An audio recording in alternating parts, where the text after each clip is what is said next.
कृपया आमचे channel subscribe करण्यासाठी सबस्क्राइब बटनवर क्लिक करा आणि आपल्याला नवीन व्हिडिओचे नोटिफिकेशन मिळण्यासाठी घंटीवर क्लिक राम कृष्ण हरे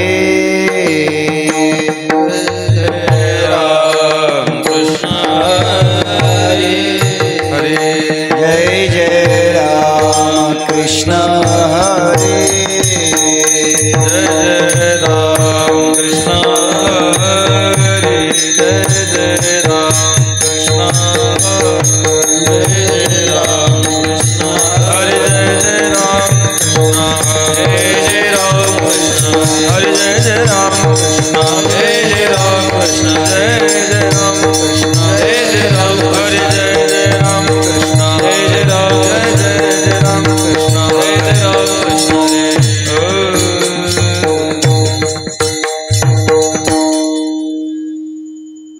रूप पाहता लोचने रूप पाहता लोचने रूप पाहता लोचने रूप पाहता लोचने पाहता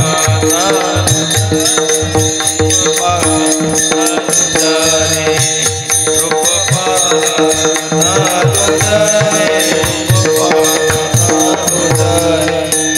हे सुख झाले वो साधने हे सुख झाले वो साधने सुख झाले वो साधने तो हा विठ्ठल बरवा तो हा विठ्ठल बरवा तो हा विठ्ठल बरवा तो हा विठ्ठल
आलिंगन घडे मोक्ष सायुज्यता जोडे मोक्ष सायुज्यता जोडे मोक्ष सायुज्यता जोडे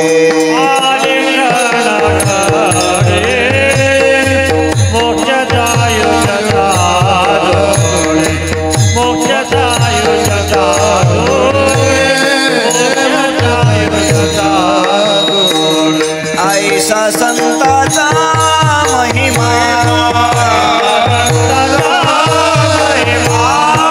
ऐसा संताचा महिमा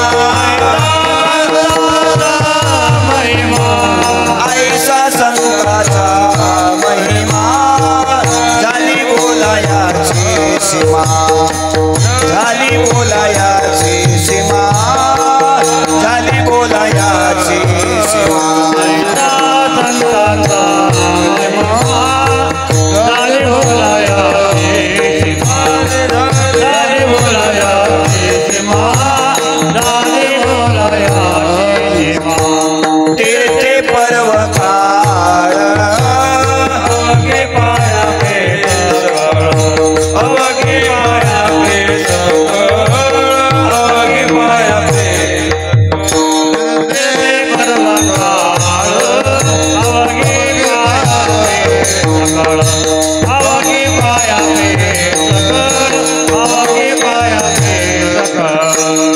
ऐसा संताचा महिमा ऐसा संताचा महिमा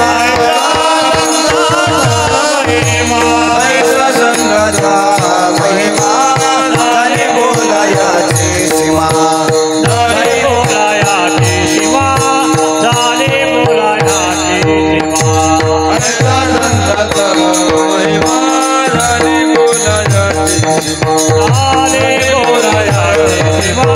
झाली तुका म्हणे देवा त्यांची केली पावे सेवा त्यांची केली पावे सेवा त्यांची केली पावे सेवा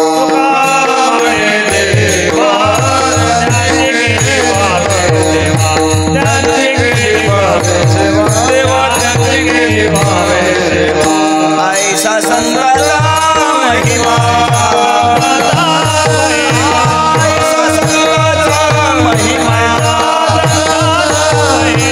ऐसा संताचा महिमा झाली बोलायाची सीमा झाली बोलायाची सीमा झाली बोलायाची सीमा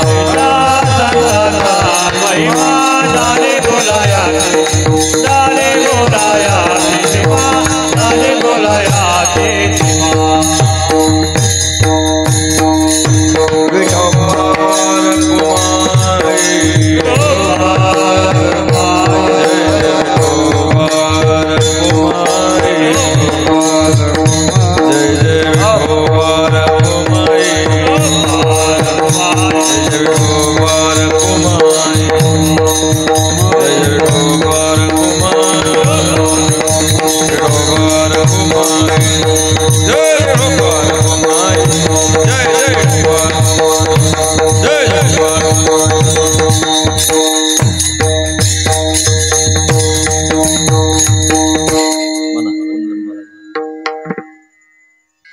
आलिंगन घडे आलिंगन घडे आलिंगन घडे आलिंगन घडे आलिंगन घडे आलिंगन घडे आलिंगन घडे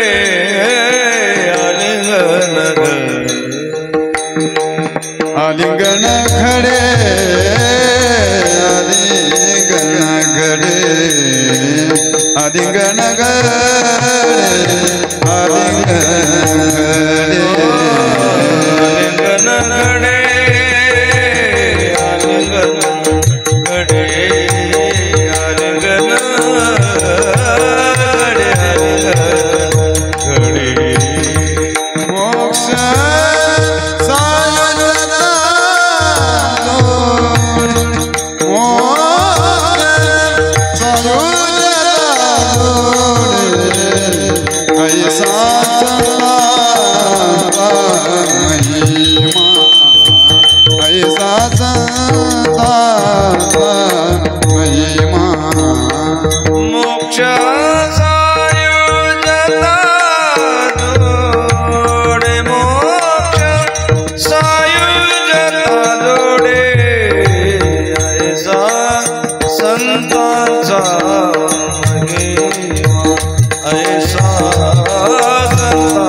घडे आलिंगन घडे मोक्ष सायुज्यता जोडे ऐसा संताचा महिमा झाली बोलायाची सीमा तीर्थे पर्वकाळ अवघी पायापे सकळ ऐसा संताचा महिमा झाली बोलायाची सीमा तुका म्हणे देवा त्यांची केली पावे सेवा ऐसा संतांचा महिमा झाली बोलायाची सीमा पांडुरंगा करो प्रथम नमन पांडुरंगा करो प्रथम नमन दुसरे चरणा संताची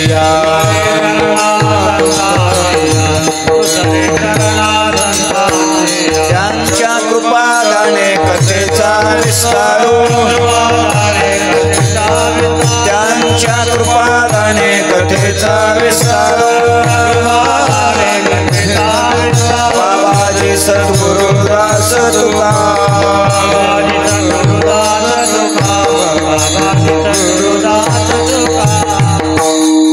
नमो सद्गुरु तुकया ज्ञान दीपा नमो सद्गुरु सच्चिदानंद रूपा नमो सद्गुरु भक्त कल्याण मूर्ते नमो सद्गुरु भास्करा पूर्ण कीर्ती सेवे लागी सेवक झालो तुमच्या लागलो निज चरणा अहो स्वामी तुकया देवा यावरी न करावा अव्हेरू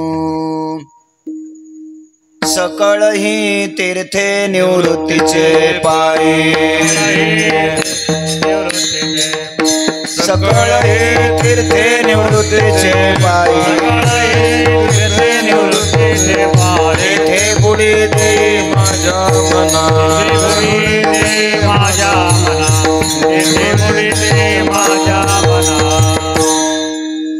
आलिंगन घडे मोक्ष सायुज्यता जोडे ऐसा संतांचा महिमा झाली बोलायाची सीमा अनंत कृपा विभूषित विश्ववंद्य विश्वसंत संत श्रेष्ठ जगद्गुरु श्री तुकोबाराय यांच्या अभंग गाथेतील संतपर प्रकरणातील 4 चरणाचा अभंग सेवेकरिता घेतलेला आहे। या अभंगाच्या द्वारा संत श्रेष्ठ जगद्गुरु श्री तुकोबाराय संत महापुरुषांच्या जीवनातील अलौकिक शक्ती महिमा प्रगट करतात। विठ्ठल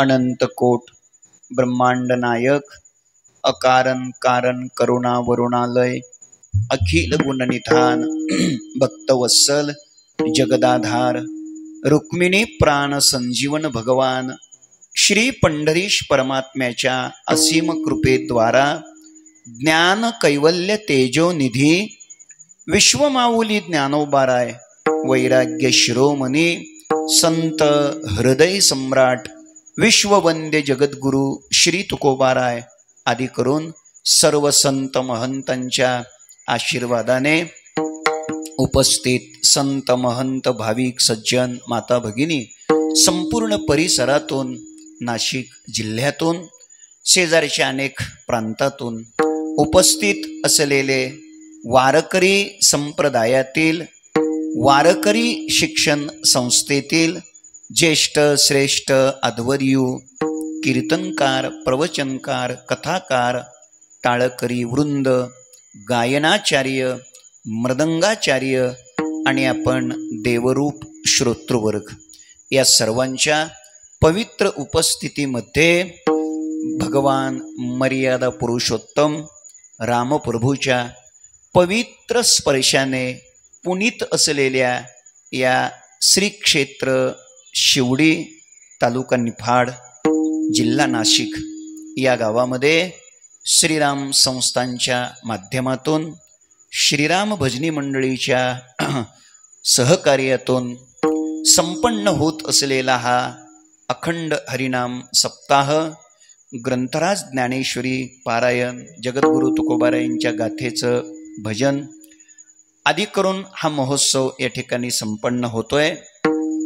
वारकरी संप्रदायाचे थोर संत विश्वगुरु संत श्रेष्ठ श्री निवृत्तीनाथ महाराज यांच्या कृपेने परमपूज्य परमश्रद्धेय स्वानंद सुखनिवासी प्रातस्मरणीय सद्गुरु जोग महाराज यांच्या अनुकंपेने परमपूज्य परमश्रद्धेय प्रातस्मरणीय वैकुंठवासी गुरुवर्य नत्तुसिंग महाराज राजपूत यांच्या कृपेने परमपूज्य परमश्रद्धेय प्रातस्मरणीय वैकुंठवासी गुरुवर्य विठ्ठल महाराज मोठे बाबा यांच्या आशीर्वादाने परमपूज्य परमश्रद्धेय प्रातस्मरणीय वैकुंठवासी गुरुवर्य लक्ष्मण महाराज कोल्हे बाबा यांच्या मार्गदर्शनाने आणि वारकरी संप्रदायातील वारकरी शिक्षण संस्थेतील दौरा मंडळातील ज्येष्ठ श्रेष्ठ आदरणीय संत मंडळी यांच्या पवित्र उपस्थितीमध्ये संपन्न होत असलेला हा भक्ती महोत्सव वर्ष 48वे आणि या वर्षातील आजच्या 6व्या दिवसाच्या चिंतन सेवेचा सुयोग सप्ताह संयोजक समितीच्या द्वारा समस्त शिवडीकर ग्रामस्थांच्या शिवडीकर भजनी मंडळीच्या श्रीराम मंदिर संस्थांच्या श्रीराम भजनी मंडळींच्या या सगळ्यांच्या प्रेमातून आणि वारकरी संप्रदायातले थोर संत या ठिकाणी उपस्थित आहेत यांच्या आदेशातून आजच्या या सेवेचं सौभाग्य मला प्राप्त झालेलं आहे। आपली कीर्तनाची संकल्पित पत्रिकेवरची वेळ 8:30 ते 10:30 अशी आहे आणि करेक्ट 8:30ला मी ते आलेलो आहे।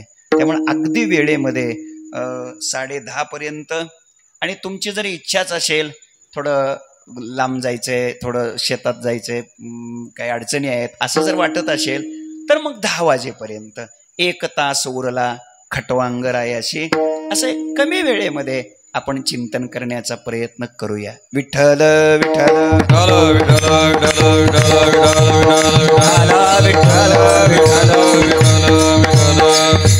मोठ्या श्रद्धेने अत्यंत उत्साहाने आपण या धर्ममंडपात आलेला आहात।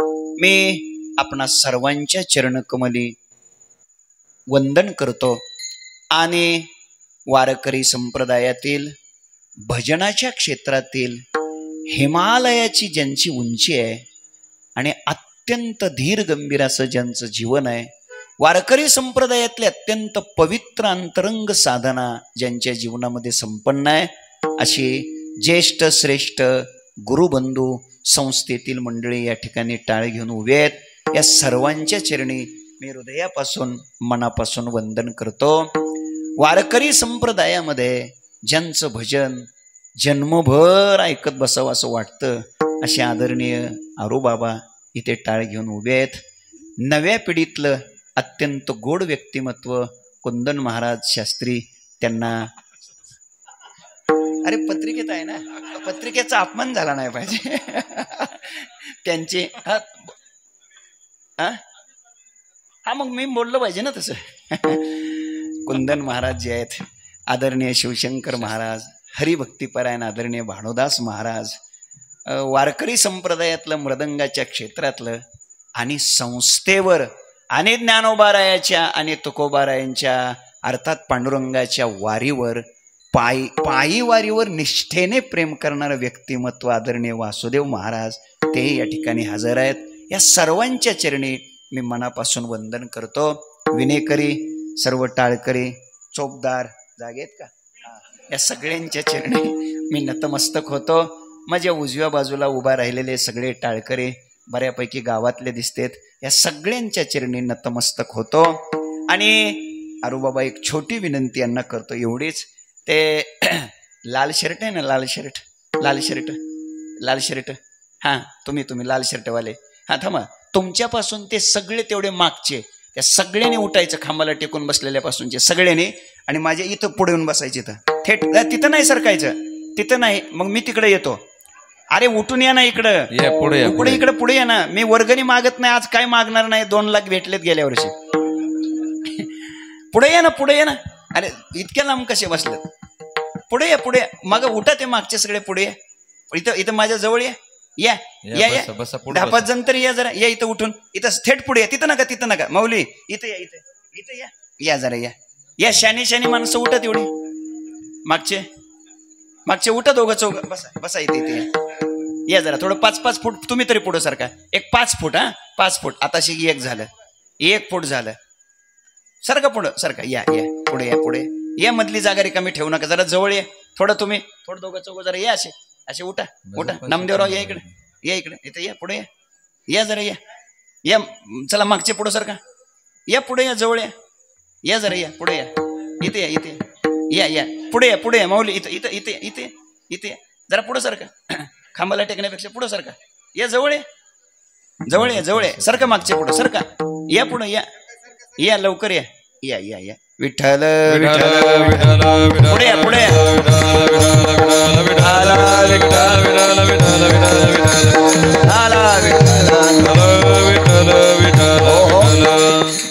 राम प्रभूच्या पवित्र स्पर्शाने पुण्यवान झालेली ही भूमी आहे आणि वारकरी संप्रदायाकरिता, वारकरी शिक्षण संस्थेकरिता ज्याने आपलं सगळं जीवन खर्च केलं, ज्यांच्या आयुष्याचा प्रत्येक क्षण आणि ज्यांच्या रक्ताचा प्रत्येक थेंब वारकरी शिक्षण संस्थेकरताच खर्च झाला, असे थोर महापुरुष वैकुंठवासी प्रातस्मरणीय गुरुवर्य नतोसिंग महाराज यांच्या पवित्र स्पर्शाने, त्यांच्या वास्तव्याने, त्यांच्या साधनेने, त्यांच्या अध्ययनाने, त्यांच्या चिंतनाने, अर्थात गाथेच चिंतन याच ठिकाणी त्यांनी केलं.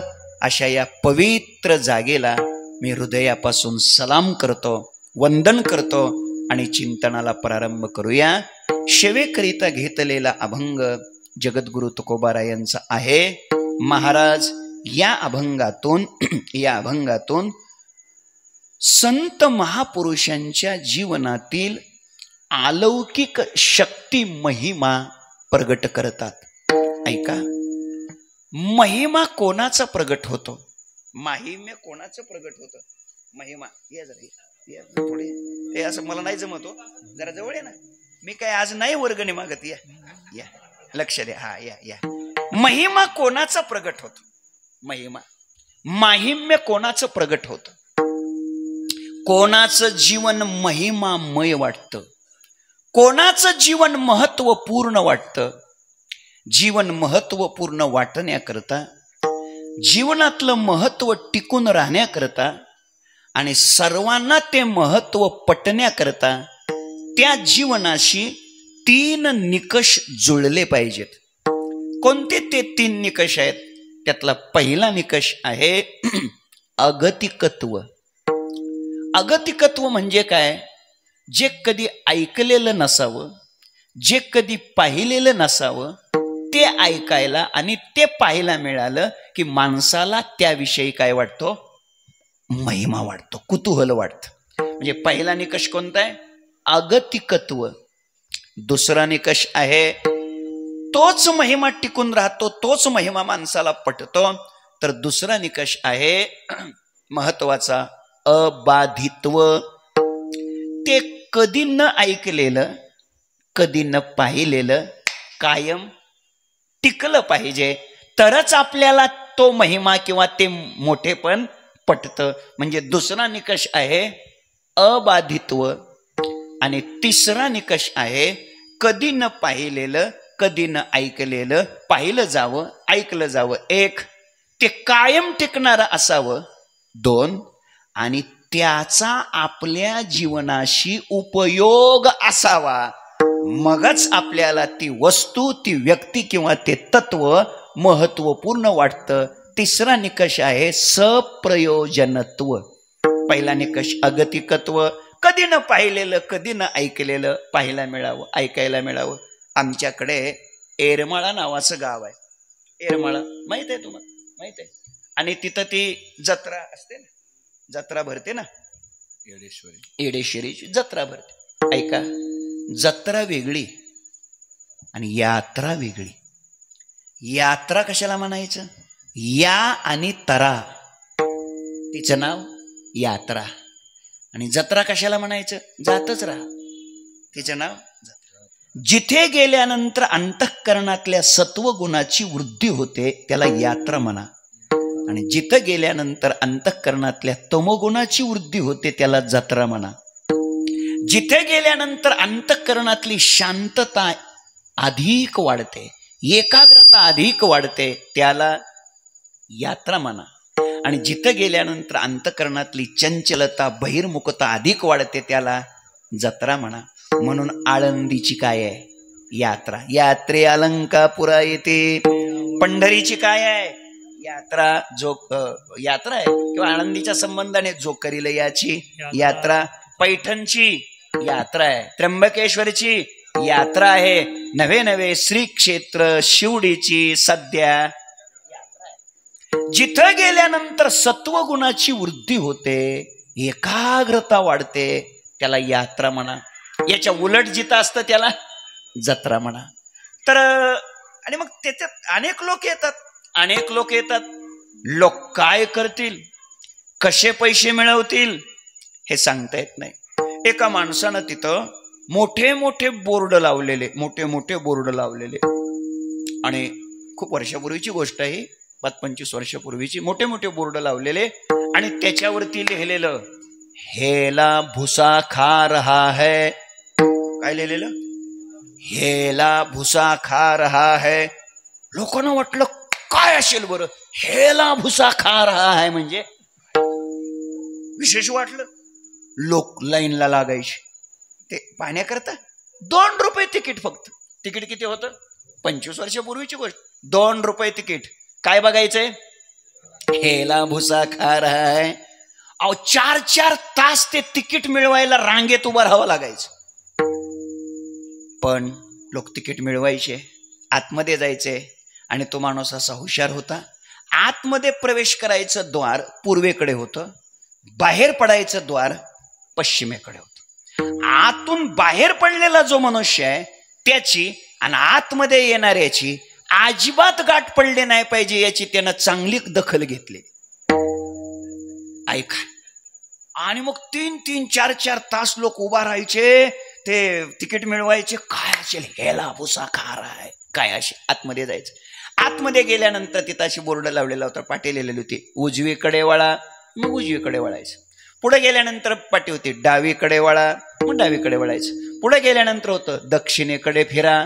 मग दक्षिणेकडे फिरायचं. पुढे गेल्यानंतर होतं मग उत्तरेकडे पहा. मग उत्तरेकडे पाहायचं. पुढे गेल्यानंतर होतं पश्चिमेकडे चला. मग पश्चिमेकडे चालायचं. आणि मग पुढे गेल्यानंतर काही नव्हतं, एक हल्या होता, रेडा रेडा. त्याच्या पुढे एक पाटी होती आणि त्याच्यात भुसा होता आणि तो खात होता. काय होतं दुसरं? लोक वैतागून जायचे. लोक म्हणायचे याला बाहेर गेल्यानंतर दाखवतोच. बाहेरच्या लोकांना आत बघायला येऊ देतच नाही, पण हा पट्ट्या हुशार होता. पश्चिमेकडून बाहेर पडलं आणि लोक आत पूर्वेकडून यायचे. त्यांची गाठच पडत नसायची. मुद्दा संपलाय माझा. हेला भुसा खा रहा है.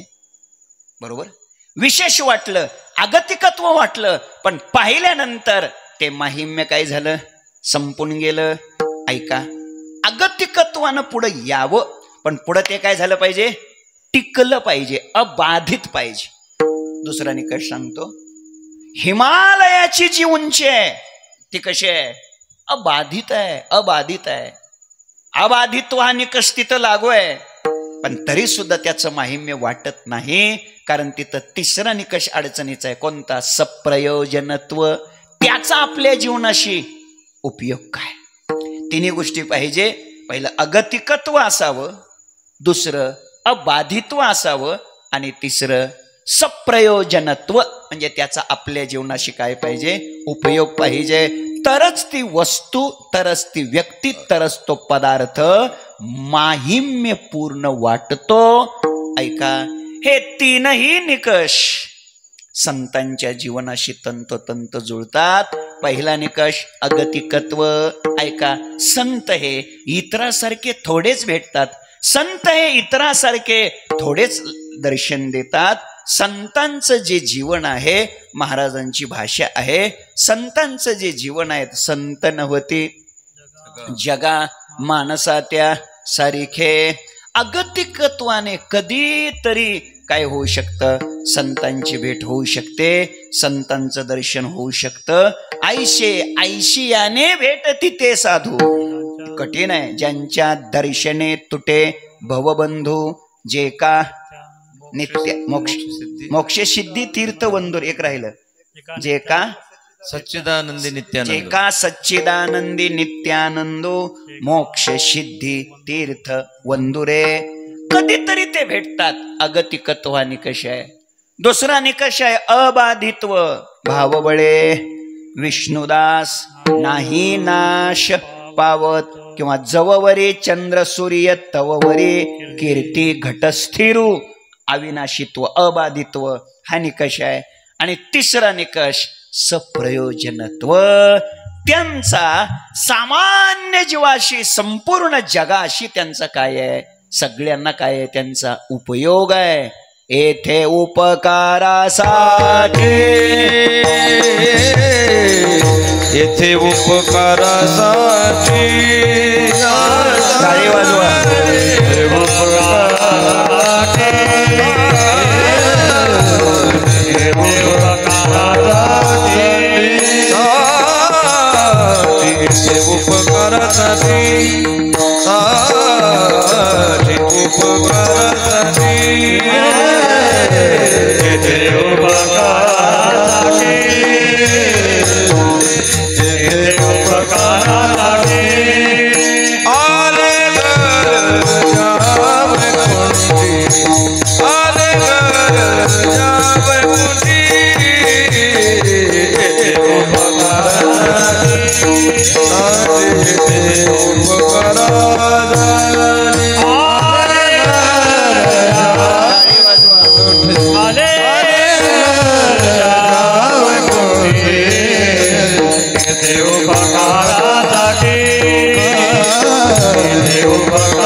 जगाच्या कल्याणा संतांच्या विभूती देह कष्टविते उपकारासाठी केले. येणे विन काय चाडामा, उपकारी असे आरोनी उरला. तुका म्हणे आता उरलं उपकारा पुरता. थोडक्यात संत हे संपूर्ण जगाचं कल्याण करतात, त्या करता येतात. मुद्दा इतकाच आहे, त्यांचा आपल्या जीवनाशी काय आहे, उपयोग आहे. एक, त्यांचं जीवन अबाधित आहे. दोन, आणि त्यांचं जीवन अगतिकत्वाने समोर येणार आहे. हे तीनही निकष संतांच्या जीवनाशी तंतोतंत जुळतात. आणि म्हणून संतांचं जीवन हे महत्वपूर्ण आहे, माहिम्यपूर्ण आहे. काय आहे संतांचा महिमा? संतांच्या जीवनातला 4 प्रकारचा महिमा आहे. पहिला संतांचा आहे नाममहिमा. पहिला संतांचा काय आहे? नाममहिमा. संत महात्म्यांचं नाम घेतल्यानंतर पुण्य होतं. पुण्यवंत भावे, पुण्यवंत भावे, पुण्यवंत भावे, पुण्यवंत भावे, पुण्यवंत भावे, टाळी टाळी. भावे पुण्यवंत भावे, पुण्यवंत भावे, पुण्यवंत भावे.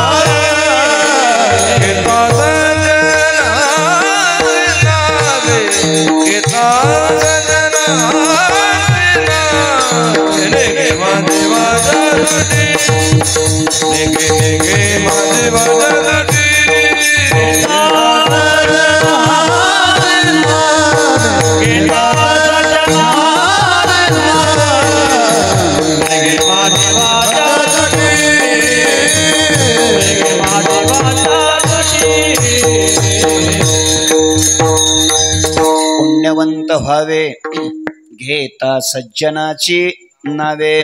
ऐका, संतांचं नामस्मरण केल्यानंतर पुण्य होतं, नाममहिमा. पुण्यच होतं असं नाही, केलेलं पाप सुद्धा नष्ट होत. तुका म्हणे पापे जाती संताची आदते, जाती संताची आदते, पापे जाती संताची आदते.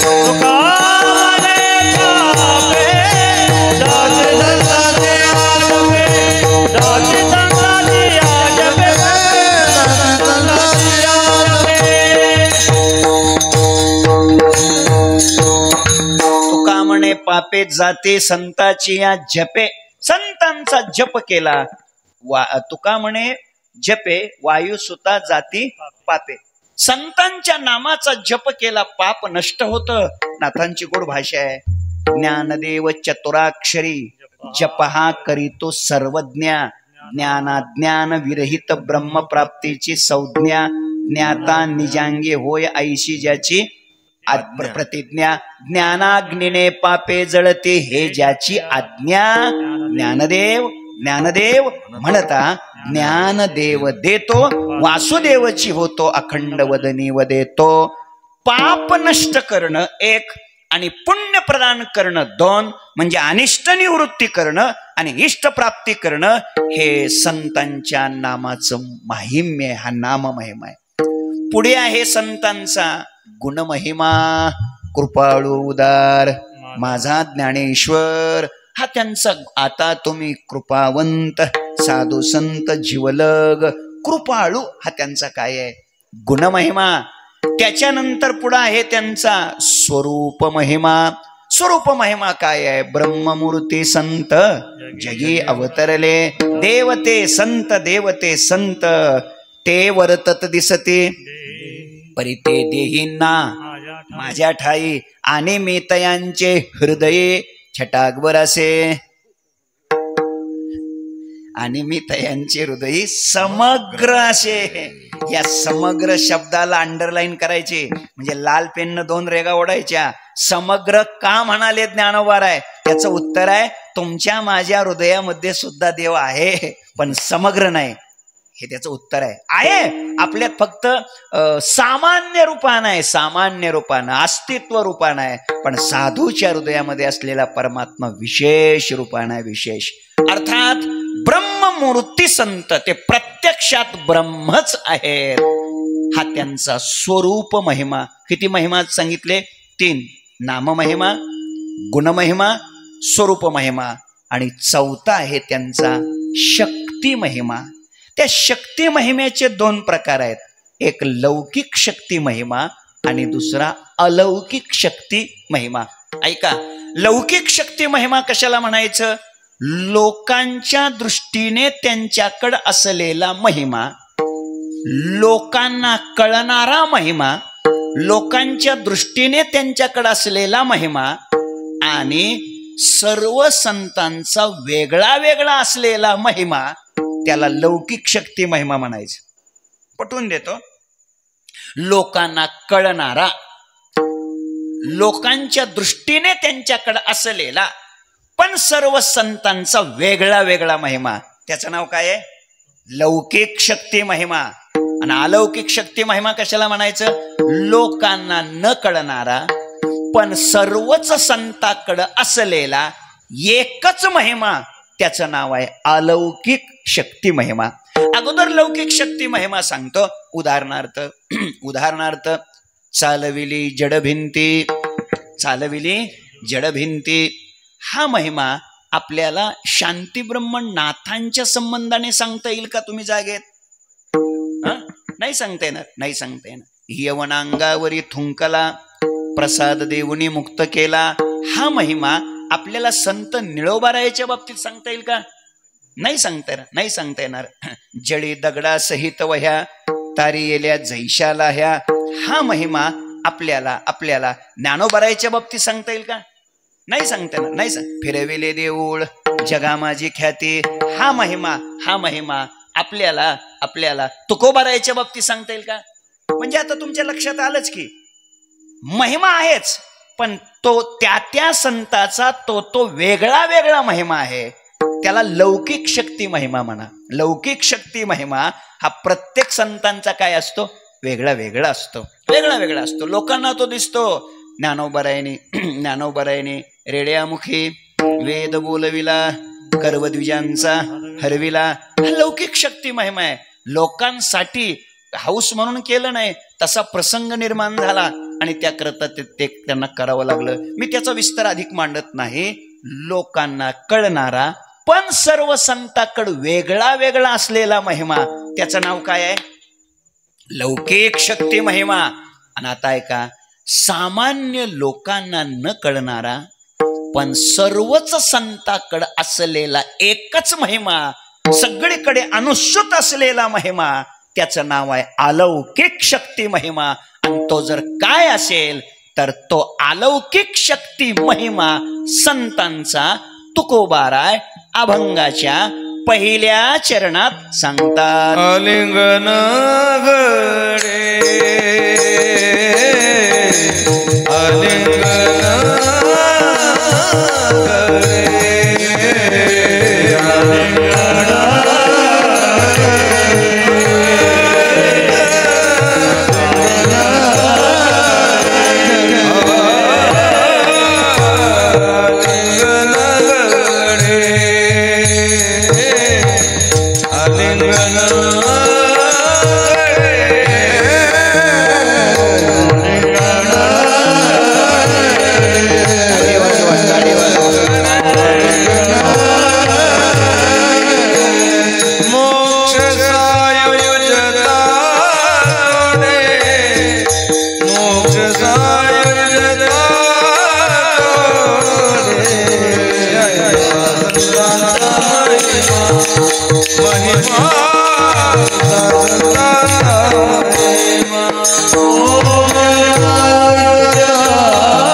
आलिंगन घडे मोक्ष सायुज्यता जोडे.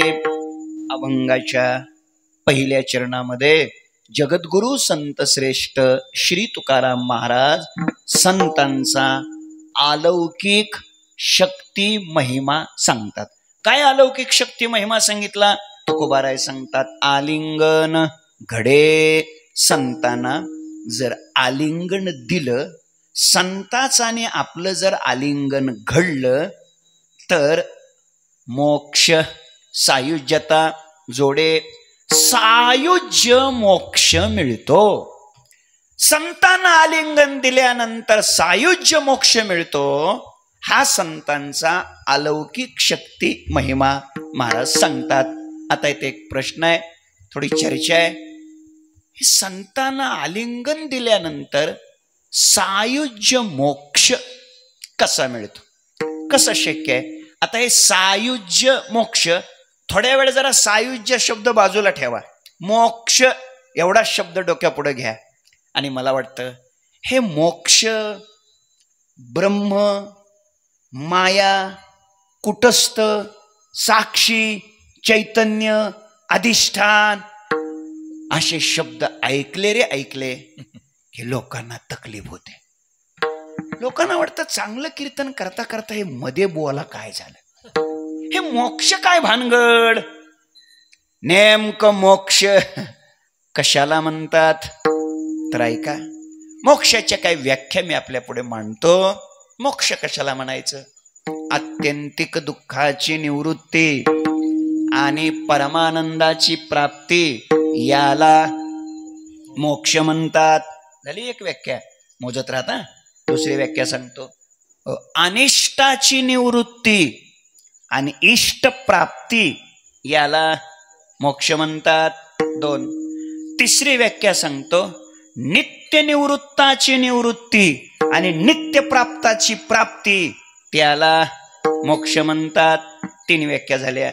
4थी व्याख्या आहे का, नित्य प्राप्त असणाऱ्या वस्तूच्या येणाऱ्या प्रतिबंधाची निवृत्ती करणं याला मोक्ष म्हणतात. किती? 5वी व्याख्या आहे का मोक्ष कशाला म्हणायचं? जीवन अहंकार रहित होणं याला मोक्ष म्हणतात. जीवन वासना रहित होणं याला मोक्ष म्हणतात. जीवन अज्ञान रहित होणं याला मोक्ष म्हणतात. अज्ञानातून मुक्त होणं मोक्ष, अहंकारातून मुक्त होणं मोक्ष, वासनेतून मुक्त होणं मोक्ष, बंधनातून मुक्त होणं मोक्ष. आणि मला वाटतं एवढ्या व्याख्या सांगूनही जर मग लक्षातच येत नसेल तर वैकुंठवासी प्रातस्मरणीय गुरुदेव घुले बाबा, विठ्ठल महाराज घुले बाबा यांच्या मुखातली व्याख्या सांगतो. मोकळं होणं म्हणजे मोक्ष. मोकळं होणं म्हणजे मोक्ष. आता हे कशातून मोकळं व्हायचं? कीर्तनातून. मोकळं होणं म्हणजे मोक्ष. तर गोड बोलायचे. व्याख्या सांगितल्यात मी आपल्याला. मोकळं व्हायचंय पण अज्ञानातून, मोकळं व्हायचंय दुःखातून, मोकळं व्हायचंय भेदातून, दोषातून. याला मोक्ष म्हणतात. मोक्षाच्या व्याख्या आपल्या पुढे मांडलेल्या आहेत. आणि मग असा जो मोक्ष आहे, मोक्ष म्हणजे काय? आपल्याला आपल्याच स्वरूपाची जाणीव होणं याला मोक्ष म्हणतात. आपण कोण आहे हे आपण आपल्यातच जाणून घेणं त्याचं नाव मोक्ष. आपल्याच स्वरूपाची आपल्याला प्रतीती येणं याला मोक्ष म्हणतात. आणि मला वाटतं मग या सर्वच व्याख्यांचा जर परामर्श घेतला तर आपल्या हेच लक्षात येतंय की मोक्ष हा जाणीवेचा भाग आहे, मोक्ष हा ज्ञानाचा भाग आहे, मोक्ष हा कळून घेण्याचा भाग आहे. काय गोड ओवेत ज्ञानोबारायचे. ज्ञानोबाराय सांगतात तैसे मोक्ष देईल ज्ञान. बरोबर आहे. येत कीर नाही आन परितेची थारे ऐसे मन शुद्ध होवावे. लक्ष द्या. मोक्ष हा ज्ञानानेच मिळतो. ज्ञान तैसे मोक्ष देईल ज्ञान मोक्ष देईल. मोक्षासाठी गरज कशाची आहे? ज्ञानाची गरज आहे. ज्ञानात देवतु कैवल्यम इति शास्त्रेषु डिंडिमहा. किंवा अजून ज्ञानोबरायची भाषा आहे ज्ञाने विनयके उपाय करीशी जितुके तिहे गुंपिशी अधिके रुखिये. ज्ञाने विन मोक्ष नाही आजिदांत. टाळी वाजवा. ज्ञाने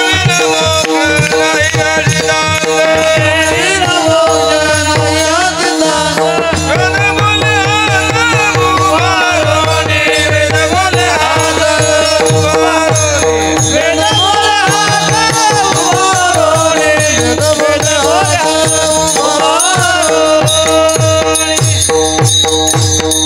ज्ञाने विन मोक्ष नाही हा सिद्धांत.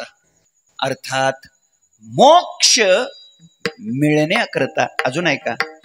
मोक्ष ही वस्तू नाही, मोक्ष ही स्थिती आहे. मोक्ष ही काय आहे? स्थिती आहे. मोक्ष हा समजून घेण्याचा काय आहे? भाग आहे. समज बदलली, संपलं. वैकुंठवासी प्रातस्मरणीय गुरुवर्य घुले बाबा पाठामध्ये सांगत असताना असं म्हणायचे, ऐका ते काय म्हणायचे सांगतो. ते असं म्हणायचे, समजून घेतलं की संसार यशस्वी. जागेत की समजून घेतलं की संसार यशस्वी किंवा सुखी म्हणा. समजून घेतलं की संसार सुखी, समजून घेतलं की संसार यशस्वी. आणि पुढे म्हणायचे समजूत बदलली की परमार्थ यशस्वी. परमार्थामध्ये काय झालं पाहिजे? समजूत बदलली पाहिजे. बघा काय समजूत बदलली पाहिजे? एकदम सोपं. हे सगळं जग खरं आहे का खोटं आहे? तुम्ही जागेत राहतच की काय बिघडते? काहीतरी सांगा की. तुम्ही आम्ही खेळी मिळे, हे सगळं जग खरं आहे का खोटं आहे? शानी माणसं बोला. खरं आहे. खरं आहे. हे सगळं जग खरं आहे का? हा, खरं आहे. आता कोणतरी खोटं म्हणलं काय, इकडं नाही जमलं की इकडे शिरायचं. हा, जग आहे पण खरं का खोटं? आता खरं. आता खरं सांगा, खरं सांगा, हे जग जर खरं आहे तर मग नाशाला का जाते? नष्ट का होतंय? नाहीस का होतंय? नाहीस होतंय, संपतंय. म्हणून तत्वज्ञानात चिंतनाच्या क्षेत्रात जर आपण विचार केला तर वास्तवता हे सगळं जग कसं आहे? बोला, कसं आहे? सगळं जग कसं आहे? खोटं आहे. आता खरं सांगा, हे सगळं जग खोटं आहे, पण तुम्हाला खोटं वाटतंय का खरं वाटतंय? आता खरं बोला. वाटतंय कसं? खरं आहे कसं? बघा, पोरा उत्तर देतात राव. हे शेवटी आहे, काय प्रश्नच नाही. हे सगळं जग मुळात कसं आहे? खोटं. पण आम्हाला वाटतंय कसं? खरं. आता ऐका, मग समजूत बदलायची म्हणजे काय? या मंडपात कशासाठी यायचं? एकदम सोपं करतो.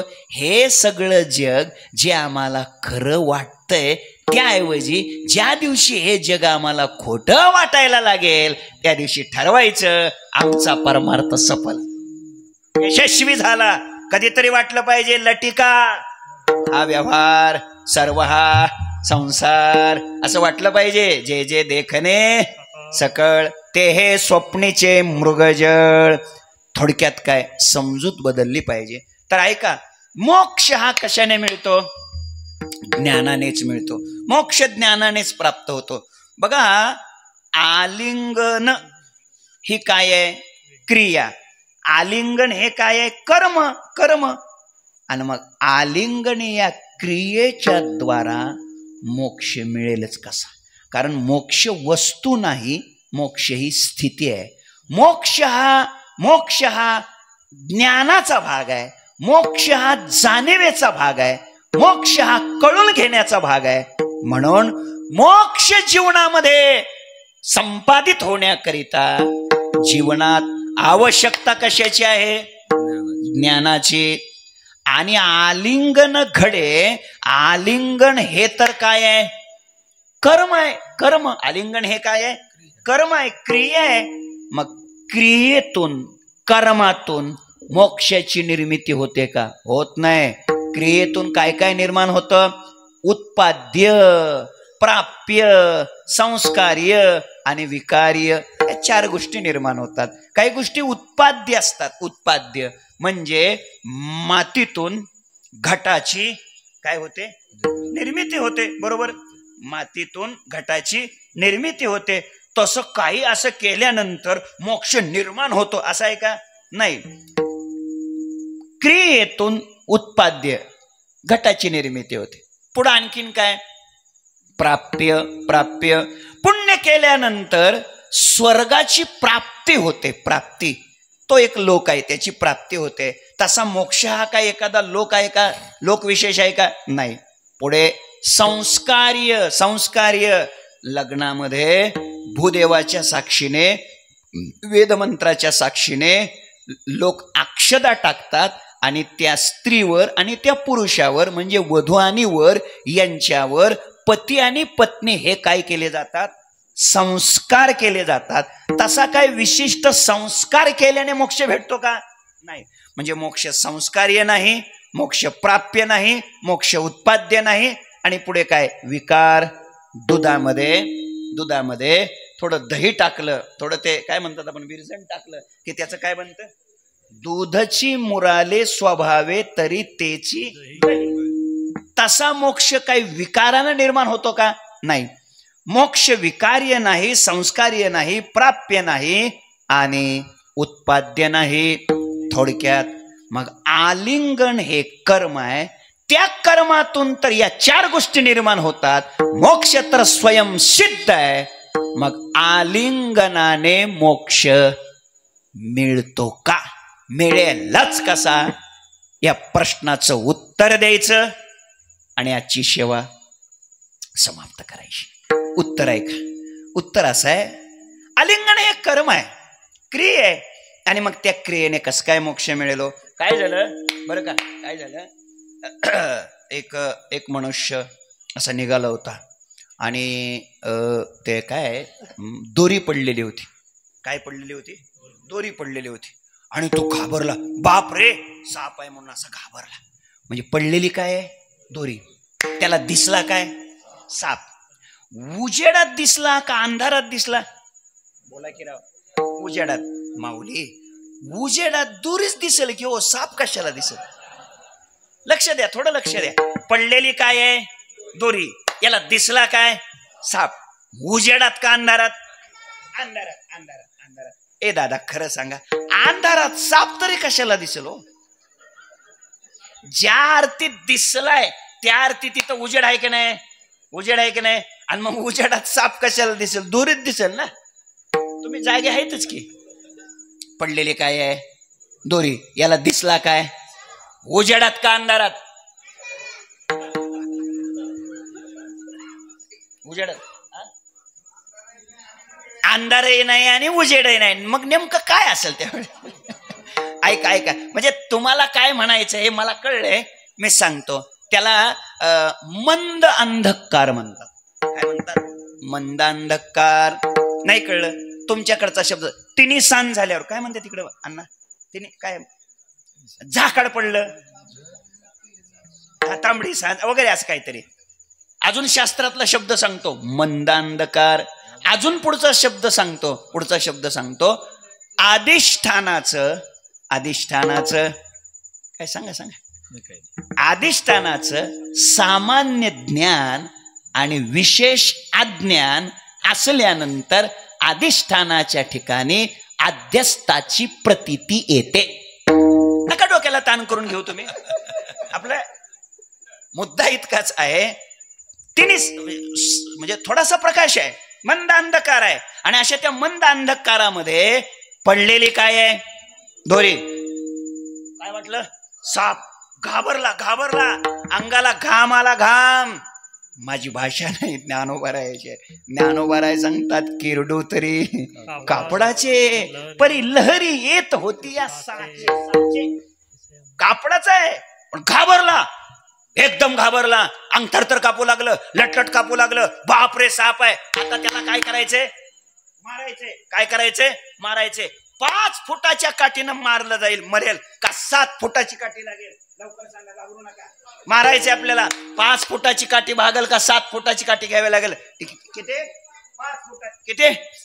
7 फुटाची. इकडे म्हणले 5 फुटाची, ह्याने म्हणले 5 फुटाची काठी लागल, म्हणले 5 फुटाची. बोला निफाडकर, 5 फुटाच्या काठीवर भागल का? किती लागल काठी? किती लागल? चला इतका उशीर लागस तर साप राहील का तिथे? ऐका, ए दादा, 5 फुटाची काठी लागल होय? अरे ते आहे काय? दोरी आहे. आणि मग त्या दोरीला मारायला काठी लागते का? भाषा माझी नाही, ज्ञानोबारायाची.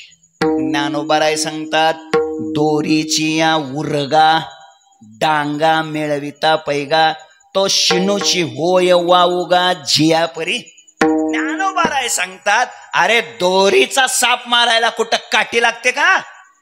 काय लागेल मग? काय लागेल? पौर्णिमा टार्च बॅटरी. पौर्णिमा टार्च बॅटरी तुमच्या हातात असली म्हणजे तुमच्याकडे प्रकाश असला की त्या प्रकाशाने त्या भासलेल्या सर्पाची काय झाली? निवृत्ती झाली. म्हणजे त्या भासलेल्या सर्पाची म्हणजे भ्रमाची निवृत्ती करण्याकरता गरज कर्माची का गरज ज्ञानाची? नाही कळलं? गरज काठीची का गरज बॅटरीची? गरज कशाची आहे? बॅटरीची. बॅटरीची म्हणजेच प्रकाशाची, प्रकाशाची म्हणजेच ज्ञानाची. थोडक्यात काय? भ्रमाच्या निवृत्तीकरिता कर्मरूपी काठी नाही चालत, तिथं प्रकाश रूपी ज्ञानच पाहिजे. म्हणजे काय? ज्ञानानेच भ्रमनिवृत्ती होते. आणि भ्रमनिवृत्ती म्हणजेच मोक्ष. भ्रमाची निवृत्ती होणं म्हणजे मोक्ष. का नाही कळलं अजून? म्हणजे भ्रमनिवृत्ती करण्याकरता गरज काठीची नसून गरज ज्ञानाची आहे, म्हणजेच प्रकाशाची आहे गरज. म्हणजे मोक्ष हा कशाने मिळतो? ज्ञानाने. आणि आलिंगन, आलिंगन हे काय आहे? कर्म आहे, ही क्रिया आहे. मग आलिंगन या क्रियेने मोक्ष मिळेलच कसा? ते मोटरसायकल, त्या नवीन निघालेली मोटरसायकल बघा, काय ते 1.5 का 2 लाखाला आहे ना, काय म्हणते, कसली ती मोटरसायकल नवीन निघालेली गाडी? बोला इलेक्ट्रिकल. हा बरोबर आहे, बरोबर आहे. आणि ते आहे ना, बरोबर बरोबर आहे की इलेक्ट्रिकल गाडी नवीन ते गाडी. एक जण झोपला आणि साधारणतः त्याला 11:15 स्वप्न पडलं. 11:10 स्वप्न पडलं आणि स्वप्नामध्ये त्यानं ती इलेक्ट्रिकल मोटरसायकल नवीन निघालेली घेतली. आता नवी गाडी म्हटल्यावर काय माणसं काय नीट मारतात का हो? नवी गाडी ते हॉर्न वाजवायचे, ते अशी गाडी ते असा कट मारायचे, असं चाललेला. नेमकं काय झालं, ते उगाव इकडे उगाव, हा इकडं निपाडी इकडं, हा उगावच्या पुढे गेला आणि उगावच्या पुढे जाऊन तिकडं लासलगावाकडे वळत नाही का, असं त्या टर्नला, त्या कोपऱ्यावर त्याला काय झालं, गाडी कटलीच नाही. फास्ट होता, ते टर्न बसलाच नाही. त्या डांबरी रोडवर आपटला, रक्त बंबाळ झाला, रक्त वाहू लागलं, रक्ताच्या थारोळ्यात पडला. आता त्याला पटकन हलवायचे. निपाडच्या दवाखान्यात हलवलं पाहिजे का नाशिकला नेलं पाहिजे? रक्ताच्या थारोळ्यात पडलाय, नाशिकला नेलं पाहिजे, नाशिकला नेलं पाहिजे. पण खरं सांगा, नाशिकला नेलं पाहिजे का मुंबईला हलवलं पाहिजे? भयानक रक्त वाहत आहे, कुठं नेलं पाहिजे? तुम्ही जागे नाही वाटत. दादा हे मी कुठलं सांगतोय ध्यानात नाही का आलं? अहो हे स्वप्नातला कार्यक्रम सांगतोय मी. हे म्हणले त्याला नाशिकला हलवायला पाहिजे. नीट आहे का? त्याला त्या रक्तबंबाळ थारोळ्यातून जर बाजूला काढायचं असेल तर त्याला काय करावं लागेल? पटकन नाशिकला हलवावं लागेल. नाही काय नाही, त्याच्या कानसुलीत द्यावी लागेल. बाकी काय करायचं? त्याच्या कानसुलीत द्यायची, त्याला काय करायचा? जागा करायचा. बस जागा झाला रे, झाला की स्वप्नातली भीती काय झाली? संपली. ज्ञानोबरायाची भाषा आहे, स्वप्नेची या घाया ओखद चेवोची धनंजया, तेवी अज्ञान मुळा यया ज्ञानची खट. ज्ञानोबराय सांगतात, स्वप्नातल्या भीतीची निवृत्ती करण्याकरता, स्वप्नातल्या घावाची निवृत्ती करण्याकरता हॉस्पिटलला न्यायचं नसतं, त्याला जाग करायचं असतं. जागृती देणं हेच त्याच्यावरच औषध आहे. तसं मोक्षाकरता कर्म हे औषध नाही, क्रिया हे औषध नाही. मोक्षाकरता एकच औषध आहे, ते म्हणजे ज्ञानच मिळवलं पाहिजे. ज्ञानानेच मोक्ष मिळतो. आणि आजच्या अभंगात तर तुकोबाराय सांगतात, आलिंगन घडे मोक्ष सायुज्यता जोडे. मग आलिंगन ही क्रिया आहे आणि या क्रियेने मोक्ष मिळेलच कसा? हा प्रश्न आहे, त्याचं उत्तर द्यायचंय आणि आपल्याला सेवा समाप्त करायचे. त्याचं उत्तर आहे का? उत्तर असं आहे, तर त्याचं पहिलं उत्तर देतो, मोक्ष ज्ञानानेच मिळतो. 100% खरं आहे, त्यात काही शंका नाही. आलिंगन ही क्रिया आहे, हेही बरोबर आहे. मग आलिंगनाने मोक्ष मिळेलच कसा? शक्यच नाही. पण त्याचं उत्तर आहे, आलिंगनाने मोक्ष मिळतो. त्याचं कारण आहे, हे आलिंगन तुमचं माझं नाही, हे आलिंगन संतांचं आहे आणि संतांच्या आलिंगनाने मोक्ष मिळतो. हा तर त्यांचा महिमा आहे. ऐसा संतांचा महिमा, ऐसा संतांचा महिमा, ऐसा संतांचा महिमा, ऐसा संतांचा महिमा, ऐसा संतांचा महिमा, ऐसा संतांचा महिमा, ऐसा संतांचा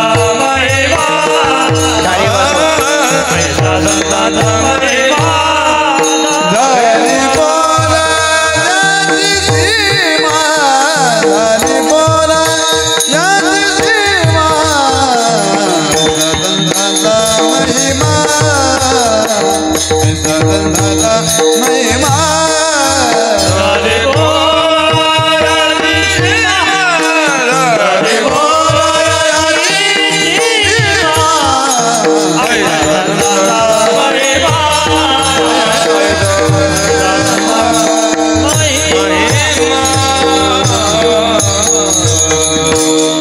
ऐसा संतांचा महिमा. लक्ष द्या, मोक्ष ज्ञानाने मिळतो. आलिंगन ही तर क्रिया आहे, आणि मग क्रियेने मोक्ष मिळेल कसा, तर त्याचं पहिलं उत्तर आपण हे देऊ लागलोय. कायद्यात बसलं आणि काम झालं, अण्णा त्याच्यात काहीच विशेष नाही.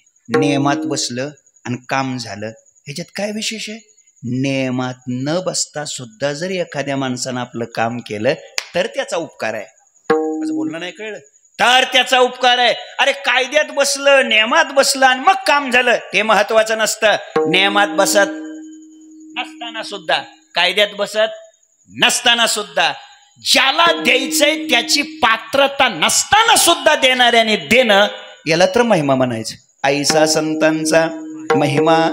नाही बसत नियमात, नाही बसत कायद्यात, पण जे कायद्यात बसत नाही ते बसवून दाखवलं. ऐसा संतांचा महिमा. चला, मोक्षाच्या काही व्याख्या आपण आपल्या पुढे घेतल्या होत्या, तर आता त्या एका एका व्याख्याचा विचार करू आणि संतांकडून ते कसं पूर्ण होतंय त्याची आपण चर्चा करू. एक एक व्याख्या सांगा मला, जागे असाल तर, लक्षात येत असतील तर. मोक्ष कशाला म्हणायचं? पहिली व्याख्या काय सांगितली होती? दुःखाची निवृत्ती आणि सुखाची प्राप्ती. संत महात्म्यांच्या सहवासात गेल्यानंतर अहो दुःखाची निवृत्ती होते, सुखाची प्राप्ती होते. दासा सर्व काळ तेथे सुखाचा कल्लोळ. तिथं सुखाचा कल्लोळ आहे, सुखाचा कल्लोळ आहे. तिथं दुःख राहू शकत नाही. दुःख निवृत्ती करून, दुःख नष्ट करून ते सुख प्राप्त करून देतात. दुःखाची निवृत्ती, सुखाची प्राप्ती मोक्ष आहे. दुसरं उदाहरण, दुसरा नियम घ्या. काय सांगितलं? मोक्षाची व्याख्या काय सांगितली?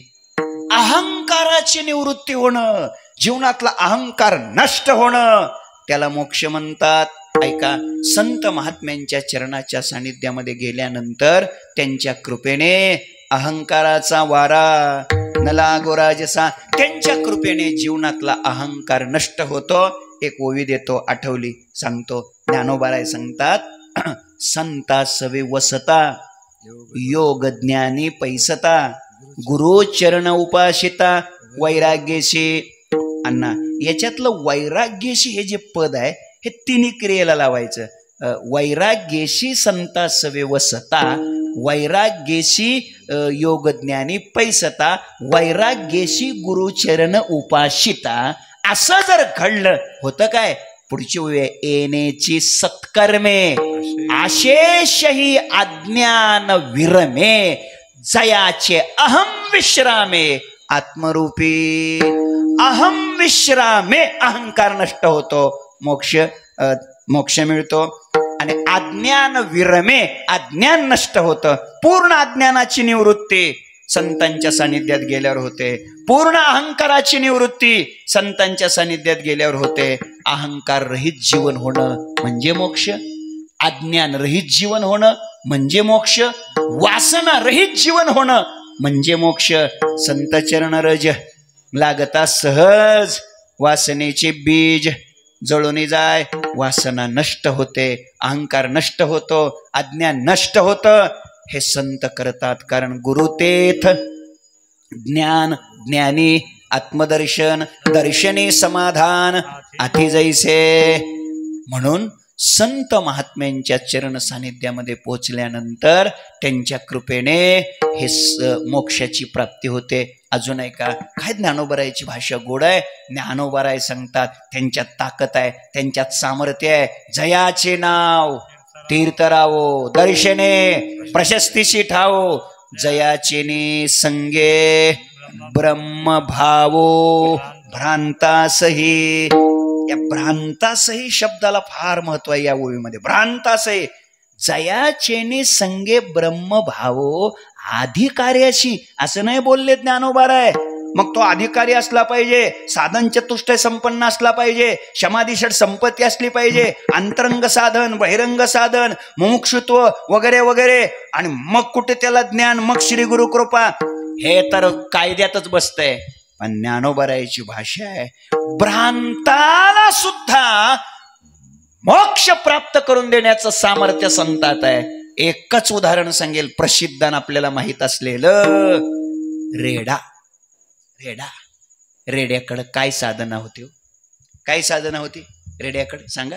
काय मलदोष, विक्षेप दोष, आवरण दोष, याच्यातलं काय घालवलं होतं त्याने सांगा? ऐका, काय घालवलं होतं रेड्याकडे? कोणती साधना होती? काय ज्ञानेश्वरीचं पारायण वगैरे त्यानं रेड्यानं केलं नव्हतं. ज्ञानेश्वरीचं पारायण नाही, अजिबात नाही, अजिबात नाही. काय हरिपाठाला वगैरे येतो कधी? हरिपाठाला रेडा हरिपाठाला वगैरे नाही ना, कधीच नाही. हरिपाठाला नाही. गात्याच्या भजनाला रेडा नाही ना, ते येतच नाहीत. गात्याच्या भजनाला येत नाहीत. कोण? रेडे. काय केलं याच्यातलं सांगा?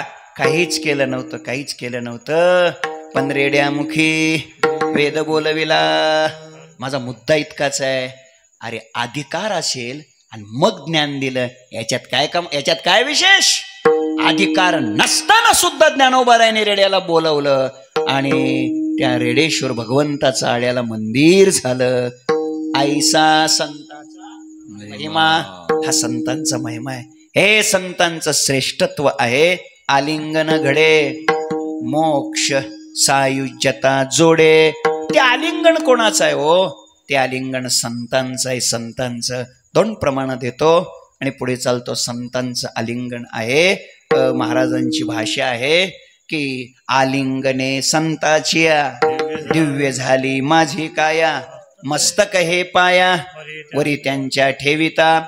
किंवा आलिंगने सुख वाटे, प्रेम चिदानंदी घोटे, हर्षे ब्रह्मांड उतटे, समूळ उडे मी पण.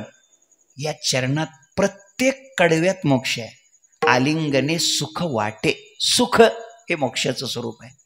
प्रेम चिदानंदी घोटे, चिदानंद स्वरूपापर्यंत प्रेम पोहोचणं मोक्ष आहे. हर्षे ब्रह्मांड उतटे, ब्रह्मांडाला भेदून आनंद पुढे जाणं मोक्ष आहे. आणि समूळ उडे मी पण, सगळा मीपणा नष्ट होणं हे मोक्षाचं स्वरूप आहे. म्हणून संतांच्या आलिंगनाचा परिणाम संत मोक्ष देतात. आता ऐका, का देतात त्याची उत्तर सांगतो. त्यांच्या घरी आहे म्हणून. मोक्षा घरी आमारी, त्यांच्या घरी आहे म्हणून देतात. अजून का देतात? तो असे उघड गाठोळीस काय मोक्षाची तू आम्हा नाही अवघड, तो असे उघड गाठोळीस. बरोबर आहे का? तर त्या गाठोळीत ठेवलेला आहे, त्यांच्या जवळ आहे. कैवल्याचे अधिकारी, मोक्षाची सोडी बांधी करी, जळाचे परी तळवटू घे. एका व्यक्तीला म्हटलं चला ना कीर्तनाला, काल्याच्या कीर्तनाला चला ना म्हटलं शिवडीला. नाही म्हटले आलो असतो महाराज, पण मला येता येत नाही. का? मला बैलाची सोडबांध करावी लागते. कोणाची? बैलाची. काय करावी लागते? सोडबांध. तुमच्याकडे काय शब्द आहे नामदेवराव? सोडबांधच ना, सोडबांध करावी लागते. ऐका दादानो, संत सुद्धा सोडबांधच करतात. कोणाची? मोक्षाची. संताच्या घरी भक्तिरूपी दावणीला, बोधरूपी खुंट्याला, विवेकाच्या दोराला मोक्षरूपी बैल बांधलेला आहे. त्यांना पाहिजे तेव्हा सोडतात, पाहिजे तिथे पाठवतात. तो म्हणे ते तर आहे महाबोध, तो जेवती वास पाहे, तेवती सुखाची सृष्टी होय. तो म्हणे ते तर आहे महाबोध. हे त्यांचं जीवन आहे. काय ज्ञानोबराय सांगतात? जे पुरुषार्थ सिद्धी चौथी घेऊन आपुला हाती, रिगाला भक्तिपंथी जगा देतो. आणि म्हणून आलिंगन घडे, मोक्ष सायुज्यता जोडे.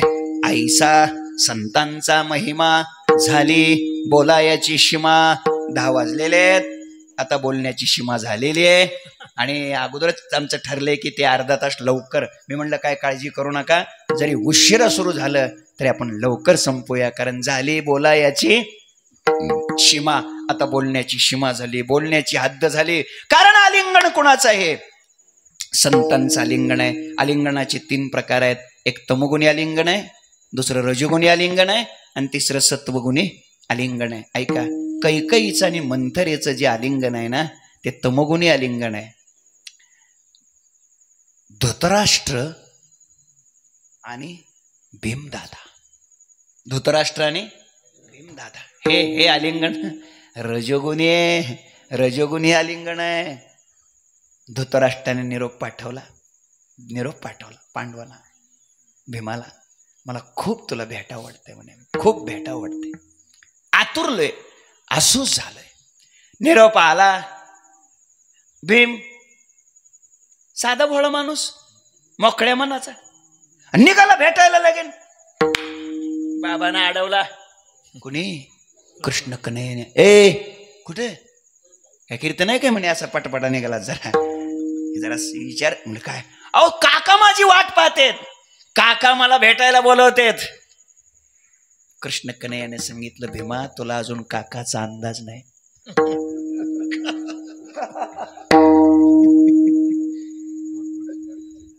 मला वाटतं तुम्हाला अंदाज आला आता. झालं आता कशाला सगळे सांगत बसू, काका कळले काय राहिला सांगायचं काय. बर. आणि मग थांब म्हणले, तसं जाऊ नको, तुला अजून काकाचा अंदाज नाही म्हणे, काकाला तू हलक्यात घेऊ नको म्हणे. आणि मग लोखंडाचा पुतळा बनवला, कितीतरी मनाचा असा लोखंडाचा पुतळा बनवला. आणि तो पुतळा उचलला, भीमाच्या प्रकृतीचा तसा पुतळा तयार केला, भीमासारखा लोखंडाचा. आणि ते घेऊन गेले, काकाच्या पुढं तो ठेवला. भीम पाठीमागं उभा आहे आणि भीमानं सांगितलं, आणि मग देवानं सांगितलं, म्हण आता काका मी तुम्हाला भेटायला आलोय. आणि महाराज अक्षरशः धृतराष्ट्राने त्या लोखंडाच्या पुतळ्याला कडकडून मिठी मारली.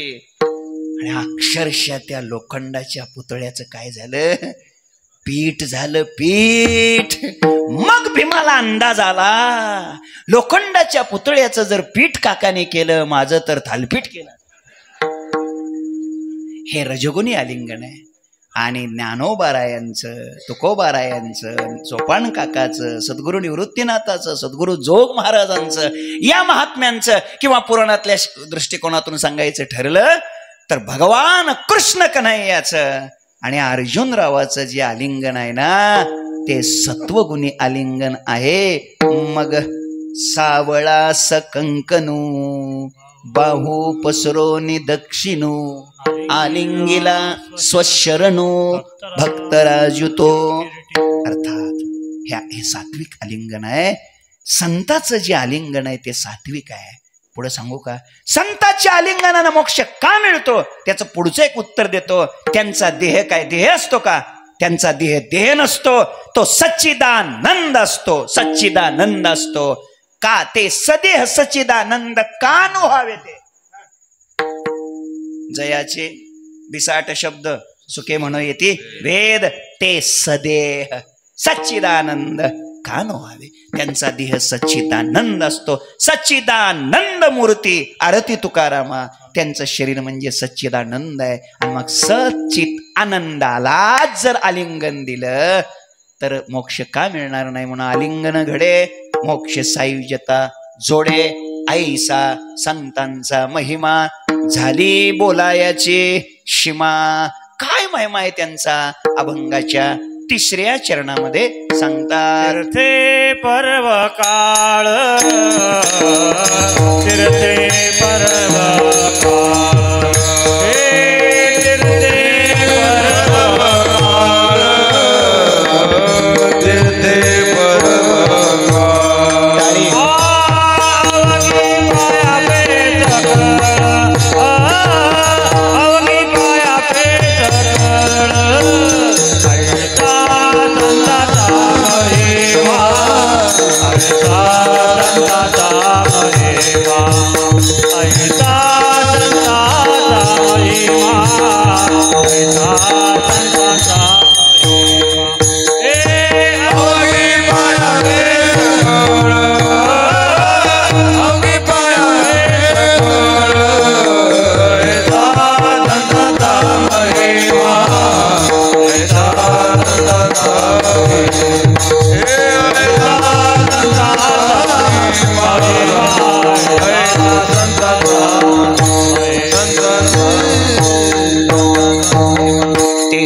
पर्वकाळ अवघी पायापे सकळ. सगळी तीर्थ आणि सगळे पर्वकाळ संतांच्या पायाच्या जवळ आहेत. सगळे तीर्थ सगळे पर्वकाळ. तीर्थाचे दोन प्रकार आहेत, एक चित तीर्थ आणि दुसरं भौमतीर्थ. भौमतीर्थाचा कशाला जास्त अधिक विचार करायचा आहे? संत हे चित तीर्थ आहेत. चित्तीर्थ जे ज्ञानगंगे नाहले हे चित्तीर्थ आहेत संत. बघा, तीर्थात गेल्यानंतर केलेल्या पापाची निवृत्ती होते. ऐका, तीर्थात गेल्यानंतर भूतकाळातील केलेल्या पापाची निवृत्ती होते आणि संतांच्या चरणाच्या सानिध्यात गेल्यानंतर पाप करायची वृत्तीच संपते. पाप करायची वृत्ती गेली पाहिजे का केलेली पाप गेली पाहिजे? पाप करण्याची वृत्तीच संपली पाहिजे आणि ती वृत्ती संपवण्याचं सामर्थ्य त्यांच्यात आहे. नारद महर्षीने वाल्या कोळ्याची पाप करण्याची काय संपवली? वृत्ती संपवली. हे सामर्थ्य संतात आहे. म्हणून सगळे तीर्थ तीर्थाची तीर्थरूप झाला तोची एक मोक्षतेने दर्शने किंवा जयाचे नाव तीर्थ राहो. सगळे तीर्थ त्यांच्या चरणाच्या जवळ आहेत. हे ताकद त्यांच्यात आहे, हे सामर्थ्य त्यांच्याकडे आहे. म्हणून तीर्थे तया ठाया येथे पुनीत व्हावया. पर्वकाळ पाया तळी वशे वैष्णवा. सर्व तीर्थे सकळ तीर्थे माध्यान काळी येती पुंडलिका जवळी. या न्यायाने तीर्थे पर्वकाळ अवघी पाया पे सकळ. त्यांच्या चरणाच्या जवळ सगळी तीर्थ आहेत, सगळे पर्वकाळ आहेत. ऐसा संतांचा महिमा झाली बोलायाची सीमा. आणि मग असे जे संत आहेत अशा संतांची जर आपण सेवा केली, अशा सद्गुरूंची, अशा सद्गुरू नतुसिंग बाबांची, अशा सद्गुरू मोठे बाबांची, सद्गुरू जोग महाराजांची, सद्गुरू निवृत्तीनाथाची, सद्गुरू ज्ञानोबा रायाची, अशा महात्म्यांची जर आपण सेवा केली तर ती सेवा देवाला जाऊन मिळते. तुका म्हणे देवा, तुका म्हणे देवा, तुका म्हणे देवा. टाळी वाजवा. तुका म्हणे देवा, तुका म्हणे देवा, तुका म्हणे देवा, देवा, तुका म्हणे देवा, देवा, त्यांची केली पावे देवा, त्यांची केली पावे सेवा. ऐसा संतांचा महिमा, ऐसा संतांचा महिमा.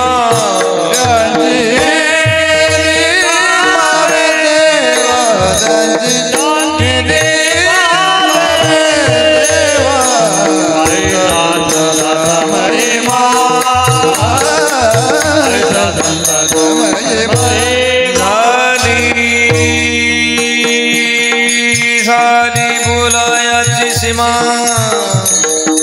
झाली बोलायाची सीमा,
कुमाई विठोबार कुमाई विठोबार कुमाई टाळी वाजवा विठोबार कुमाई विठोबार कुमाई जय विठोबार कुमाई विठोबार कुमाई विठोबार कुमाई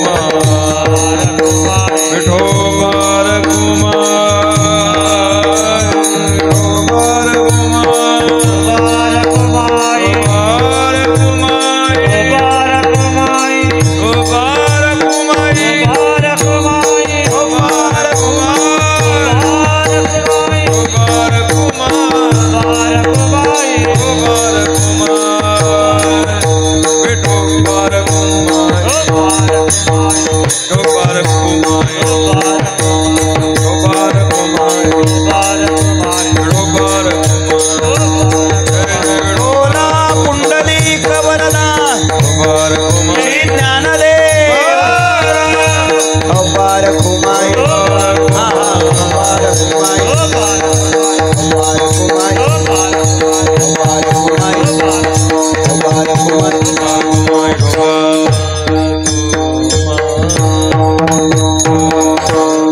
तुका म्हणे देवा त्यांची केली पावे सेवा ऐसा संतांचा महिमा झाली बोलायाची शिमा संतांचा महिमा आपल्या वाणीनं वर्णन करणं अशक्य आहे काय वाणू आता न पुरे हे वाणी मस्तक चरणे ठेवीत असे 15.5 या रजतवनी तैशी स्तुतीचे हे बोलणी उगयाची माता ठेवी जे चरणी हेची भले किंवा स्तुती सांडोनी निवांता या न्यायाने संत महापुरुषांचा महिमा अपार महिमा आहे आणि तो महिमा आपण वाणीनं वर्णन करू शकत नाही तरी पण आपली वाणी पवित्र व्हावी आपली वाणी शुद्ध व्हावी आपली वाणी स्वच्छ व्हावी आणि आपलं जीवन पुण्यवान बनावं याकरता म्हणून आपण संतांचं चिंतन करतो संतांचं नामस्मरण करतो आणि तो एक चांगला सुयोग या निमित्तानं आलेला आहे संतांची सेवा केली की ती सेवा देवाला जाऊन मिळते 1-2 मिनिटांमध्ये एक छोटा दृष्टांत सांगतो आणि सेवा समाप्त करतो विठ्ठल विठ्ठल विठ्ठल विठ्ठल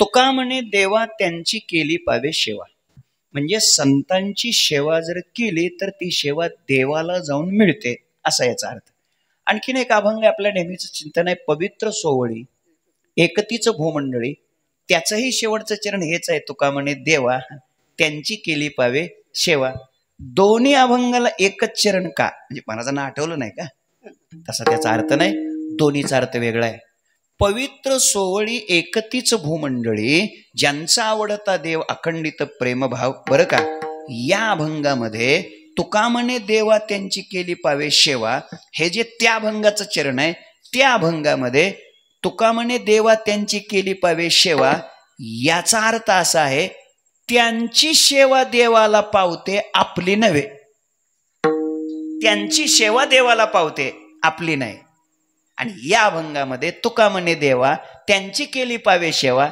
इथं आपण त्यांची सेवा केली तर देवा पावे आपण संतांची सेवा केली तर ती देवाला पावते तिथं मात्र त्यांची सेवा देवाला पावते आपली पावत नाही तुका म्हणे देवा त्यांची केली पावे सेवा त्यांची सेवा करा संतांची सेवा करा ती देवापर्यंत जाऊन पोचवते महिन्याचा वारकरी आळंदी आणि पंढरीची वारी करायची आहे ना आळंदी पंढरीची वारी महिन्याला करायची महिन्याला चालत महिन्याला आळंदी पंढरीची वारी पंढरपूरहून त्रयोदशीला निघायचं सकाळी त्रयोदशीला आणि आळंदीला 9मीला संध्याकाळी यायचं दशमी एकादशी द्वादशी आळंदीत थांबायचं आळंदीतून वद्य त्रयोदशीला निघायचं आणि शुद्ध 9मीला पंढरपुरात पोचायचं पुन्हा दशमी एकादशी द्वादशी पुन्हा त्रयोदशीला निघायचं आता हे सकाळपर्यंत चालू ठेवू शकतो हे असं वारकऱ्याचं असंच चालू यांचंच असं चालू झालं काय आणि मग त्यांचे ते मुक्काम ठरलेले दुपारचे ठेपे ठरलेले नाश्त्याच्या जागा ठरलेल्या सगळं ठरलेलं आळंदीहून निघालं की अष्टमीचा मुक्काम त्या वारकऱ्याचा पिराच्या कुरोलीच्या पाटलाच्या घरी ठरलेला. आणि काय झालं, आंब्याचे दिवस होते, चैत्र वैशाखाचे दिवस होते, आंब्याचे दिवस होते आणि खूप छान आंबे होते, चांगले आंबे होते. आणि म्हणून नवमीला सकाळी जेव्हा ते वारकरी निघाले ना पंढरपूरला, तेव्हा त्या पाटलाने सांगितलं, वारकरी बाबा खूप चांगले आंबे आहेत, हापूसचे आहेत, रसाळ आहेत, मधाळ आहेत, अत्यंत गोड आहेत, पिकलेले आहेत, चांगले आंबे आहेत. सुटलं का तोंडाला पाणी पिणे तुमच्या? अशा आंबे आहेत. आणि काय बघा, आम्हाला काय आमच्या व्यापानं कामानं काय पंढरपूरला सारखं जाणं होत नाही, तुम्ही निघालाच तर हे एवढे 5 आंबे घ्या आणि आमच्या आपले पांडुरंगाला द्या. वारकरी म्हणाला ठीक आहे, काय हरकत नाही. त्यानं आपल्या त्या पडशीमध्ये ते 5 आंबे घेतले, टाकले. नवमीला पंढरपूरला आले. झाला असं येण्याकरता थोडा उशीर झाला, पंगत संपून गेली होती, संध्याकाळी काय भेटलेच नाही. दशमीचा दिवस. आता दशमीच्या दिवशी एकदा जेवायचं. दशमीच्या दिवशी नेमकं असं झालं, 11:30 वाजता पंक्तीवाल्याचा फोन आला, थोडं आमचं पाहुणं आजारी येतं, मला काही जमत नाही. झालं का? दशमीलाही पोटात काही नाही, एकादशीला पोटात आग पडली. काय करता, कमी जास्ती होऊ लागला, बीपी वाढायला लागला. काय करावं, काय करावं, आता आपण जगू शकत नाही गडे, आता काय करायचं, पोटात आग पडली, काय करावं. शेवटी वारकऱ्याने विचार केला, आता आपण जर मेलो तर हे 5 आंबे तरी कोण पांडुरंगाला द्यायचे? त्याच्यापेक्षा आपल्याजवळ आंबे आहेत, आंबे खाऊ, आपण जगू आणि पुढच्या वारीला आल्यावर अजून आंबे आणून देऊ. म्हणून वारकऱ्यानं काय केलं, त्याच्यातले 2 आंबे खाल्ले, थोडंसं आधार आला. झालं, मग प्रदक्षिणा झाली, दर्शनाला गेले पांडुरंगाच्या. आणि आपल्या त्या पडशीतले ते राहिलेले 3 आंबे काढले, पांडुरंगाच्या चरणावरती ठेवले आणि सांगितलं, पिराच्या कुरोलीच्या पाटलानं दिलेले 5 दिले होते, पण 2 दिवस पंगत झाली नाही, पोटात आग पडली, म्हणून मी त्यातले 2 खाल्ले, 3 मात्र तुम्हाला देतोय. 3 आंबे पांडुरंगाच्या चरणावरती ठेवले. एकादशीचं भजन झालं, कीर्तन झालं, जागर झाला, द्वादशी झाली, क्षीरापती झाली. त्रयोदशीला वारकरी निघाले. पुन्हा आळंदीला जाताना त्रयोदशीचा मुक्काम कुठं? पिराच्या कुरोलीच्या पाटलाच्या घरी मुक्काम झालं. हरिपाठ वगैरे झाला, गप्पा झाल्या, जेवण झाले. आणि मग वारकऱ्याने सांगितलं, पाटील तुम्ही म्हटले मला आंबे दिले होते. हो म्हणे दिले होते 5 आंबे. हो दिले होते 5 आंबे, पण झालं असं नवमीला पंगत झाली नाही, दशमीला पंगत झाली नाही, पोटात आग पडली, भूक लागली, नावीलाच झाला, मला कस तरी सहन होत नव्हतं, म्हणून मी त्याच्यातले 2 आंबे खाल्ले म्हणे, पण 3 आंबे मात्र मी काय केले, देवाला दिले. वारकरी म्हणाले, ते पाटील म्हणाले, अहो काय वारकरी बाबा, अहो तुम्ही खाल्ले काय, देवाने खाल्ले काय? नाही तसं नाही बाबा म्हणे, तुमचं बरोबर आहे, पण मी 2 आंबे खाल्ले, 3 मात्र देवाला दिले. काय हरकत नाही म्हणले, जाऊ दे काय ते. झालं, संध्याकाळचं भजन झालं, वारकरी झोपले, पाटील झोपले. 12-12:30 पाटलाला स्वप्न पडलं आणि स्वप्नात पांडुरंग परमात्मा आले आणि पांडुरंगाने सांगितलं, पाटील तुमचे 2 आंबे मला मिळाले. 2 आंबे मिळाले. पाटील खडबडून जागे झाले, कारण वारकऱ्यानं काय सांगितलं होतं, 3 देवाला दिले.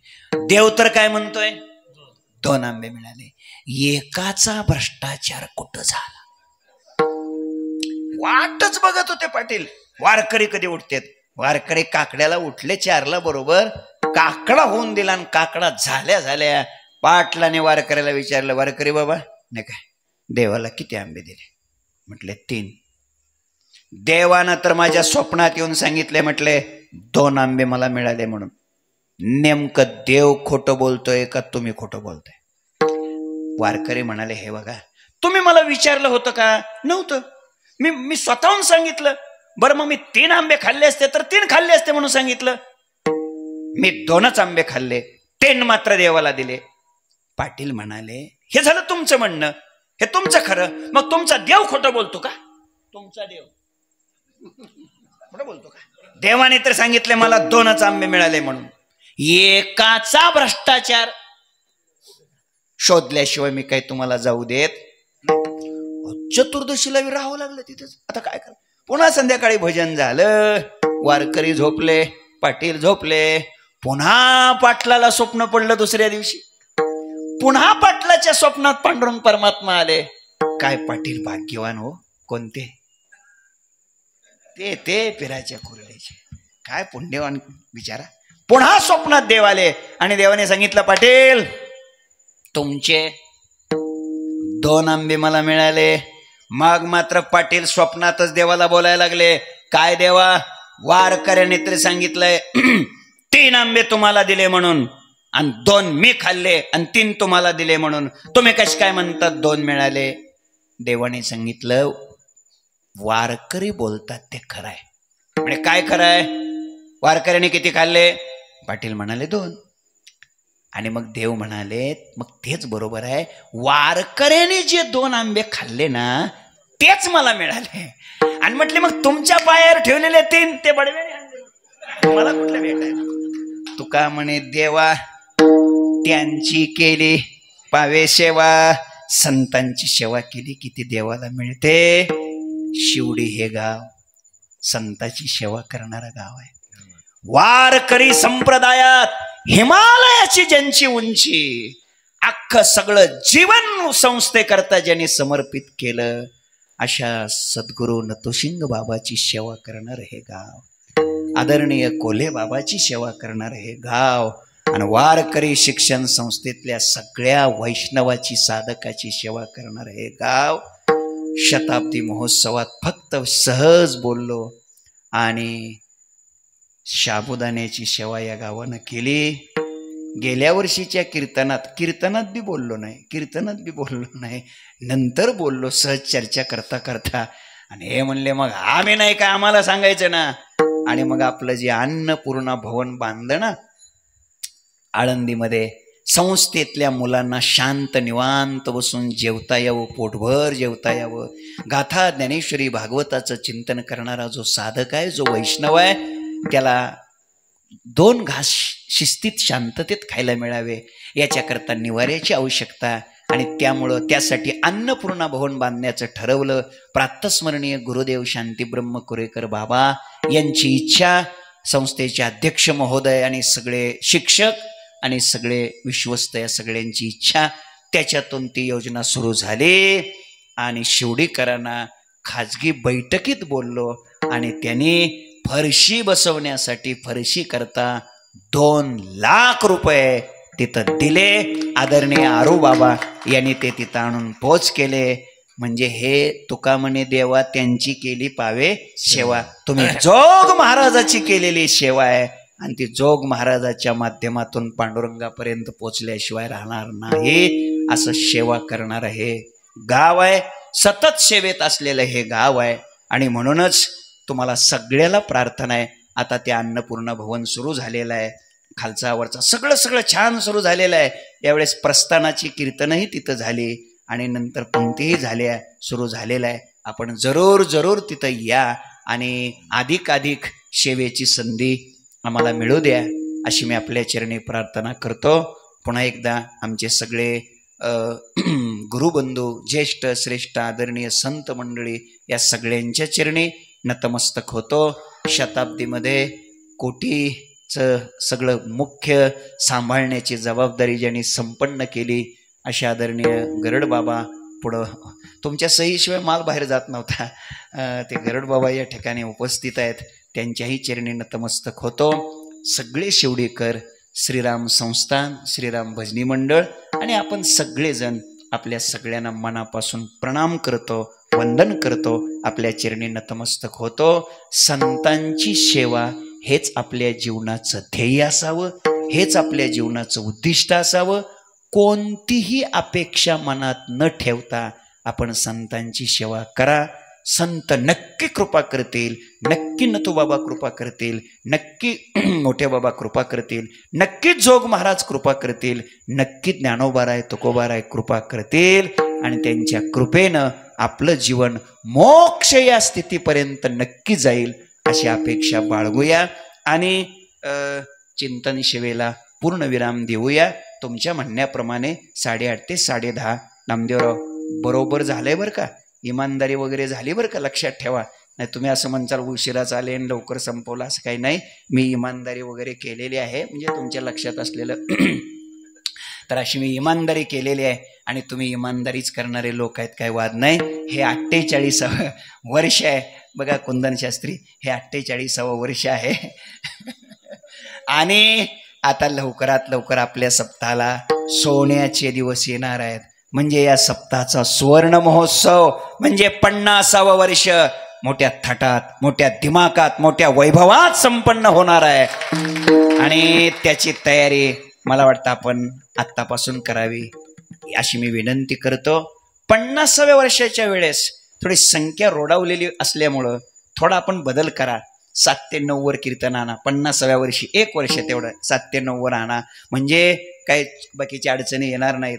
आणि 50वं वर्ष अगदी थटात दिमाकात वैभवात संपूर्ण नाशिक जिल्ह्यामध्ये महाराष्ट्रामध्ये आपला सप्ताह 50वा सुवर्ण महोत्सव क्रमांक 1चा झाला पाहिजे. त्या दृष्टिकोनातून आपले सगळेजण प्रयत्न करा. त्या 50व्या उत्सवाला हेच टाळकरी, हेच विनेकरी, हेच मृदंगाचार्य, हेच लाऊडस्पीकरवाले, हेच श्रोते, याच माता भगिनी म्हणा की राव. हा 50व्याला विसरू नका बरं का, मला लक्षात ठेवा. एवढी मी आपल्याला प्रार्थना करतो आणि झालेली सेवा संतांच्या चरणी समर्पित करून थांबतो. ज्ञानेश्वर माऊली ज्ञानराज माऊली ज्ञानेश्वर माऊली ज्ञानराज माऊली तुकाराम तुकाराम तुकाराम तुकाराम तुकाराम तुकाराम तुकाराम बोला कुंडली कमलला श्री ज्ञानदेव तुकाराम